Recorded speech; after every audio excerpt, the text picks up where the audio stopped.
Hey from the kitchen folks, it's another experimental day in home brewing, and today I'm going to attempt to make an IRN-BRU cider. Okay! And here are my key ingredients. Well, it's an IRN-BRU cider, so it's got to have IRN-BRU in it, and I've got 4 litres of IRN-BRU just there. Next to that, I've got 3 litres of apple juice from concentrate. This contains only apple juice, and this is the turbo cider method.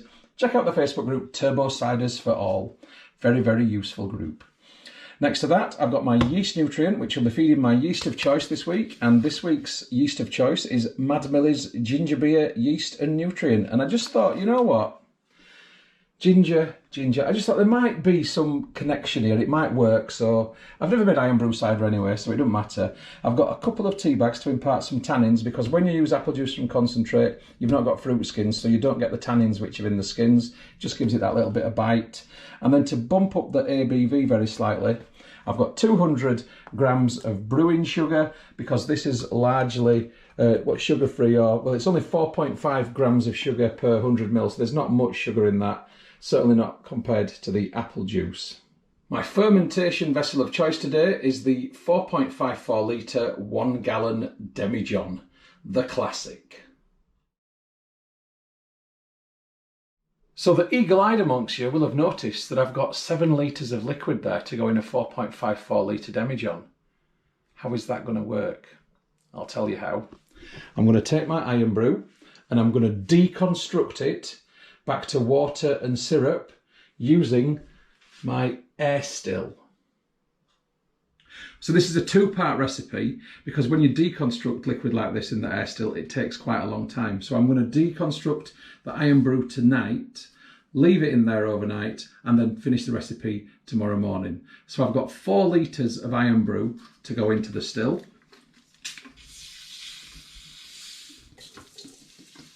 And in that goes. And it smells lovely, just like IRN-BRU. Mainly because it's IRN-BRU. Rather excited. Not as excited as me though. Oh yeah. So I've got my second 2 litres going in now. Now the air still will heat this up, extract the steam, and from the steam it will cool it and condense it, and I'll collect water. So I've got 4 litres of liquid going into the still. And if I do my maths right, that means that I need to turn 4 litres into 1.5 litres for it to fit in the demijohn. Which means that I've got to extract 2.5 litres of water from the 4 litres of IRN-BRU. It's very excited. Do you want to have a look? So I'm going to take out a little bit of that fizz by adding some sugar into it, some of the brew sugar. Watch what happens.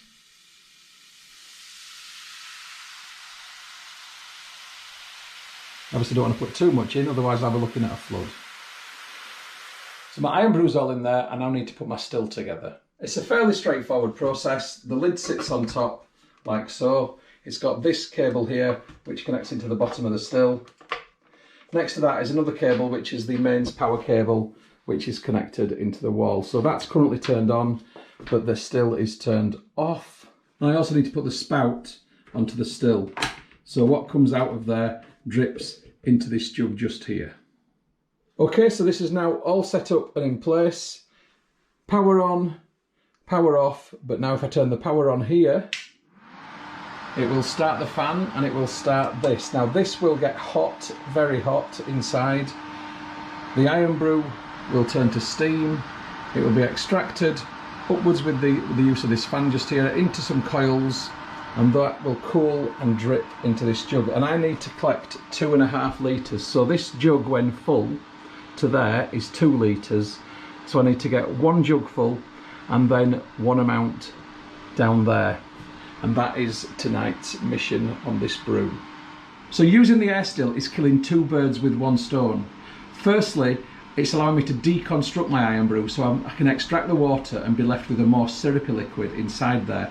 Secondly, because it's heating the liquid up to boiling point, it's killing off the preservative which is in the IRN-BRU, and the IRN-BRU contains preservative E211. Now, I'm not quite sure what the effect of E211 is on fermentation, but some preservatives can slow it right down, and hopefully by doing this, that now won't happen. Anyway, this is going to be a long and slow job.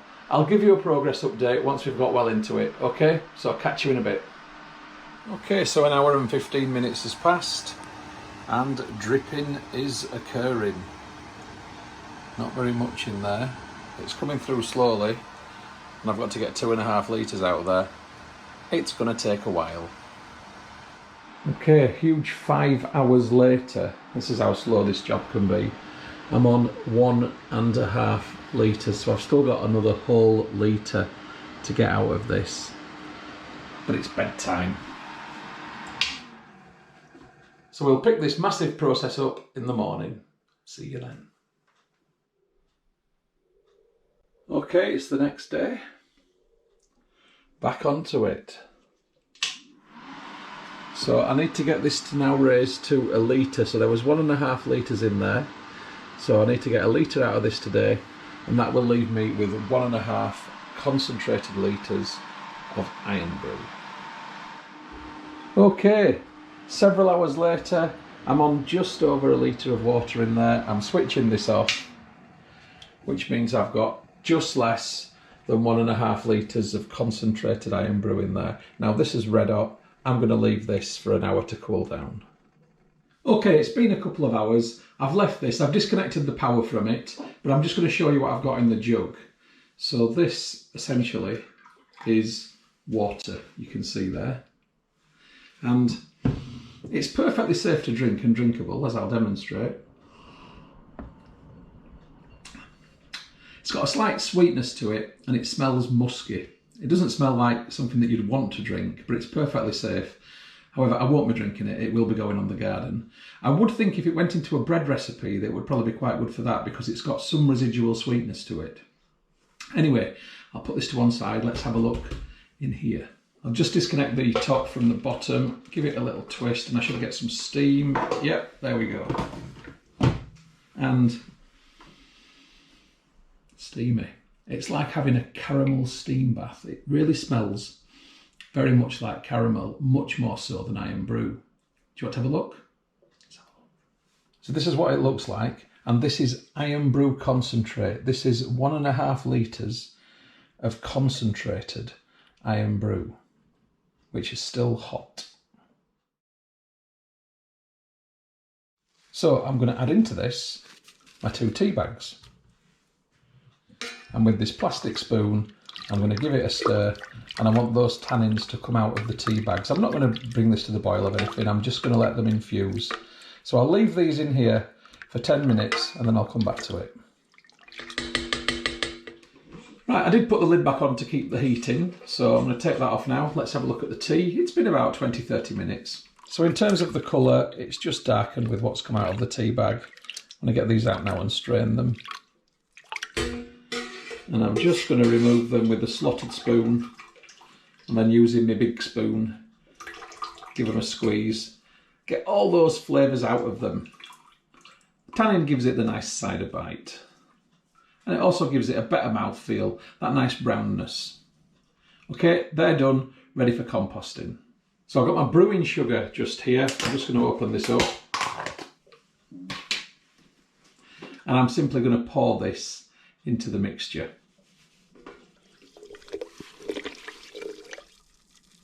I'll give that a stir. The brewing sugar dissolves really easily, and when the water's warm, or when the liquid's warm, it takes seconds, and I can already see, I think it's already dissolved. Anyway, I'll just leave that for a little while, and while I'm leaving that, I need to prepare my demijohn. Right kids, it's time to start to put this bad boy together. I'm going to begin by adding a litre of apple juice. And this is the turbo cider method. And if you haven't been to the Facebook group Turbo Ciders for All, you need to do it. It's the easiest way to make cider. And in goes my second litre. I do enjoy a good squeeze. So now I'm going to get the mixture in. The brew sugar has completely and utterly dissolved, and it's simply a case of pouring this in as neatly as possible. And now it even looks like IRN-BRU.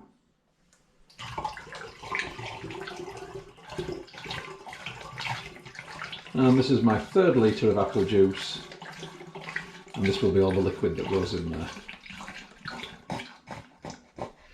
So I'm just going to give this a little swish around so it's all nicely mixed together.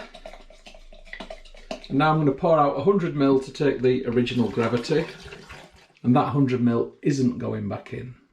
Okay, now this is warmer than body temperature. I need to put this in the fridge for 15-20 minutes to cool down so I can take the gravity at 20 degrees. So I'll do that and then we'll get back on with the cider. Right, here's my Mad Millie's yeast. So this is actually ginger beer yeast with a bit of nutrient. It ferments up to 5 litres, so I'm just going to put the whole lot in. So in that goes, nice and neatly. Now the liquid is very sweet, it's quite warm. Everything yeast loves. I'm going to add just a little bit more nutrient, not too much. Let's say half a teaspoonful. And look at that yeast. It blooming loves it. So I'm using a bendy airlock, as you can see just there. It wasn't intended to be bendy. It's what happens when you put a cheap plastic airlock in a dishwasher at 70. Lesson learned, but it works anyway. So I'm just going to pop that in the top. And the next thing I'll be doing is taking the gravity, labelling the demijohn up, and then that's this stage of the brew process done. I'll be back in a few minutes. This has cooled down nicely, so it's time to take the original gravity. In goes the hydrometer. I don't know if you can see down there, but I'm on an original gravity of 1.060 exactly, 1060. So cheeky nifter of what's in the tube.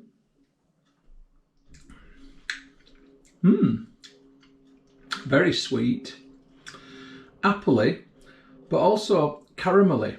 This is interesting. I really don't know what this is going to end up tasting like. So there's my demijohn labelled up. I love how the yeast just sits there like that. And the next film that you see from me will be when fermentation begins, so I'll be back in a few hours with an update. Catch you then. Well, only 1 hour has passed, and I clearly have the beginnings of a krausen there, and there is the very, very slow bubbling taking place in the airlock. So Mad Millie's yeast activates quickly. Okay, here's the 24-hour update. And as you can see, fermentation is most definitely happening. The krausen has risen, nothing too large. Looks nice. You see the bubbles there? Let's have a bubble zoom. Yeah, that's what fermentation looks like. So all good. Unless anything dramatic happens, then the next film that you see will likely be bottling. But if something dramatic does happen, I'll be back. Good afternoon from the kitchen, folks. It's my IRN-BRU Cider bottling day. Let's have a look at it. Here it is. It's been in the demijohn for 1 month, and that's it. It's done. I'm getting about 1 bubble through the airlock every minute. There is a tiny amount of bubbling going on in there, although I must admit there was nothing earlier, and I think since I've just moved it up here for this film and for bottling, that's the activity of me moving it has probably triggered that a little bit. It's not been fermented in the sun, so you don't need to worry about that. I've literally only just put it here. But yeah, it's been in there 1 month, it fermented for 3 weeks, and then for the last week it's pretty much done nothing. So it's now time to get it out of there and into these. So I'm hoping that I'll be able to fill 6 750ml bottles. That's the plan. I have a 500ml in reserve just in case I don't manage to get as far as 6 750ml. Anyway, in each of my 750s I'm going to put this much sugar. This is just caster sugar. normal household sugar, and that was about 1.5 teaspoonfuls or thereabouts. This is for priming, so the little bit of yeast which is left in suspension in there will find this sugar, or this sugar will find the yeast, or something will happen with it, and there'll be a little fractional fermentation takes place, and that fractional fermentation will cause a byproduct of CO2, and when the CO2 builds up in the bottle it creates pressure, and that should, fingers crossed, give it a sparkle. So now it is bung out, siphoning tube goes in. I've got the tube held in place with this clip. The bottom of the tube is just into the very thin sediment line. The first bit that comes out will be murky, but that will be going into the hydrometer tube. So let's do it. And there we go. Yep, a little bit of murk, but then it's gone clear and straight into the bottle. Okay, I got a tiny bit of flavour from that, and it was very apple cidery. The IRN-BRU wasn't apparent, but I'm not too worried because I've just done a dandelion and burdock one the same way. And at the bottling stage, I thought this hasn't worked, but when I've opened it, boy, has it worked. So fingers crossed this one will work as well. So it's coming through nice and quickly, and I've nearly filled my first bottle up. Definitely some reaction to the priming sugar. That's a good thing.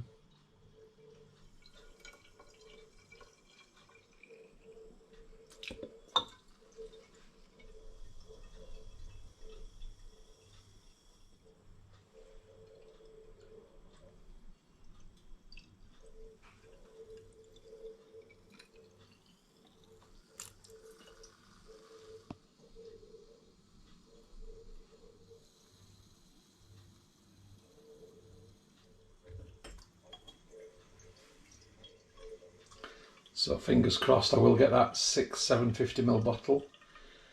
It's not looking too bad. Obviously I do have the contingency of the smaller one.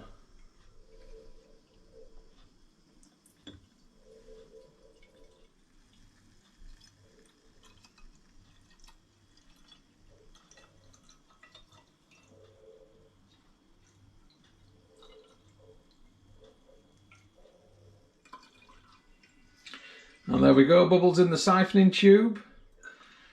Not quite full, but I reckon if I drain the tube, I take a little bit out of those extra full ones and pour the hydrometer tube into there, I'm going to be close enough. So before I go any further, I need to take the final gravity to work out the alcohol by volume. And in we go. And I'm looking at a final gravity of exactly 1.000. So I'm just going to work out the final alcohol by volume from the original gravity and the final gravity. So I take the original gravity of 1.060 and then I deduct from that the final gravity of 1.000, and that equals 0.06, and then I multiply this figure by 131.25, and that gives me a final alcohol by volume of, drumroll please, 7.875%. I'm very happy with that. Let's just call it 7.9%. Right, let's get this bottle topped up.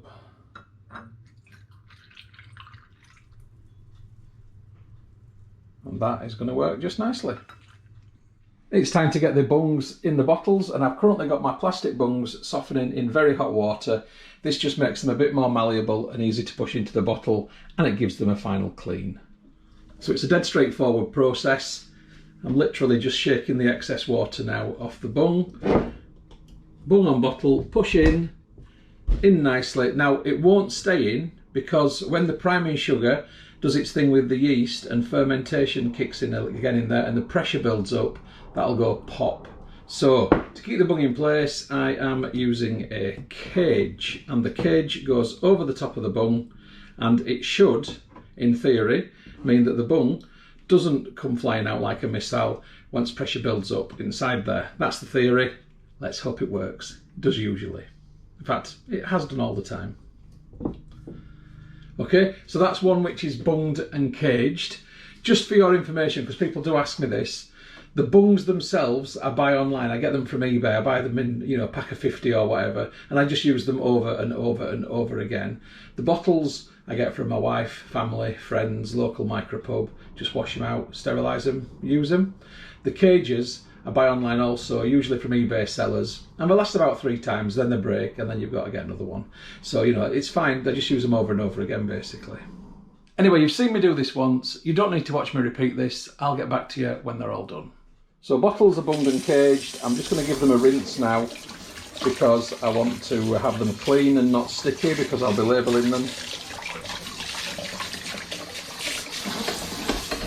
I've got my labels set up in a nice and simple Microsoft Word template. I'm just going to print these off.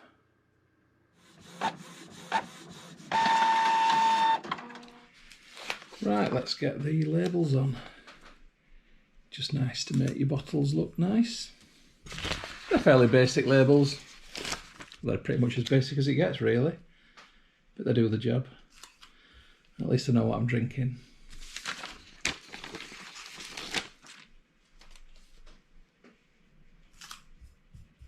And there they are, ready for conditioning.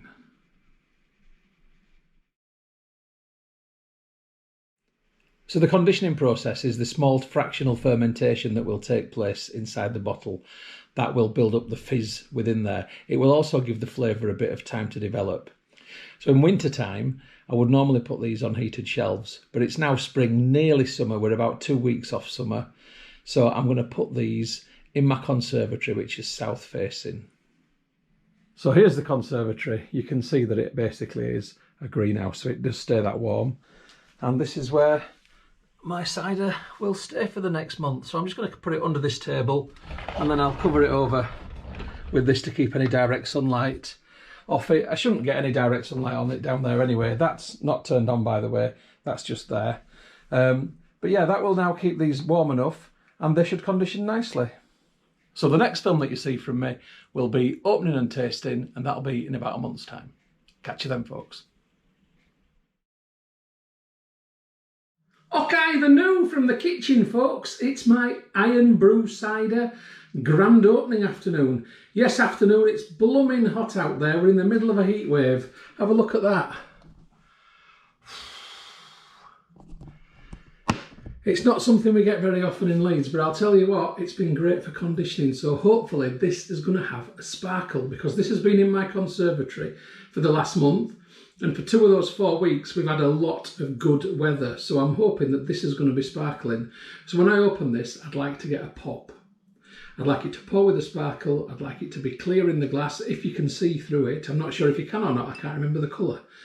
And obviously I want it to smell nice and taste nice. It's a lot to ask for. Let's see.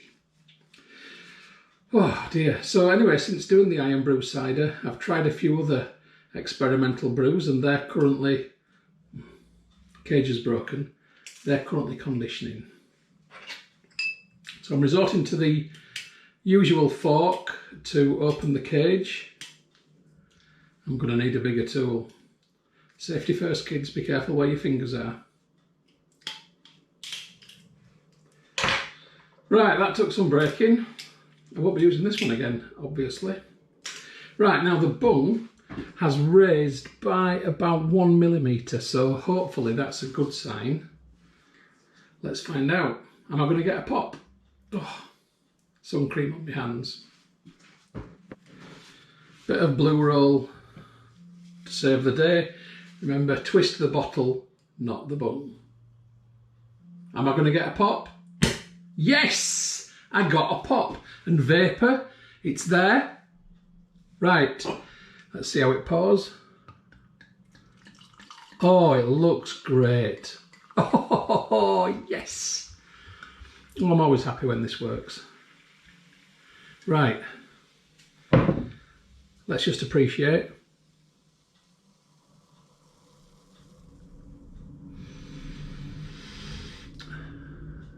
Now the smell is like apple cider. I can't smell IRN-BRU, I can smell apple cider. The colour suggests IRN-BRU, not the smell. Let's have a look at the taste.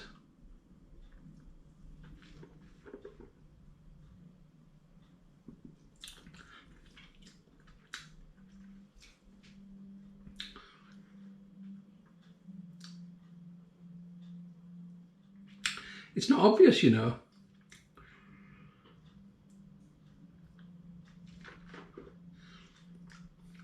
Now, if you'd given me this blind and didn't tell me what it was, I would never, ever have guessed IRN-BRU, ever. But because I know it's got IRN-BRU in it, and I'm consciously thinking about that, I do get some very subtle IRN-BRU flavours. But in all honesty, this needed a lot more IRN-BRU in it.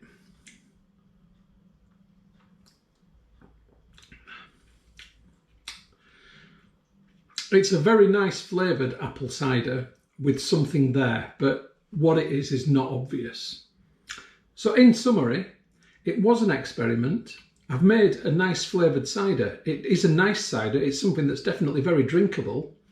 It's got a sparkle. It looks pretty decent in the glass. The IRN-BRU flavour isn't strong. It's there very, very delicately, and I think if I was going to make this again, I'd need to up the amount of IRN-BRU that was going in there, and obviously boiling it down to get the flavour out of it. Anyway, cheers folks. I'm not disappointed with the results. I'm certainly going to enjoy it on a hot day like today. So cheers, and I'll catch you on the next brew.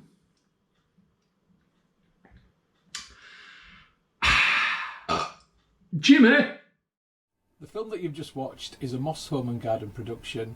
You can find more by going to www.mosshomeandgarden.co.uk.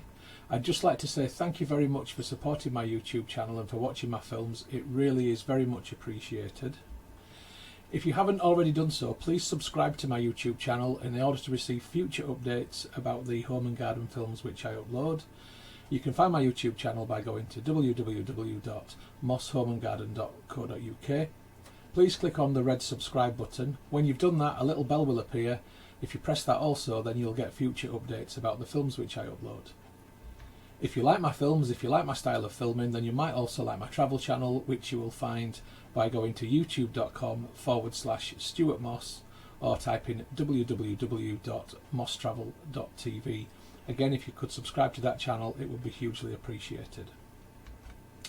If you'd like to get Moss Home and Garden updates on Facebook, then please open Facebook and do a search for Moss Home and Garden, and you will find the page. If you like the page, then you will get future updates on there. And if you'd like to connect on Instagram for home, garden and travel photography, as well as some stories, then my username is StuMoss, STUMOSS. If you'd like to connect on Twitter, then my username is @StuartMoss. And if you'd like to contact me about film usage or any other issue, please just email me on stewmosshomegarden@gmail.com. Once again, thank you very much for supporting my channel, for watching my films. I do appreciate it. I'd just like you all to have a great day.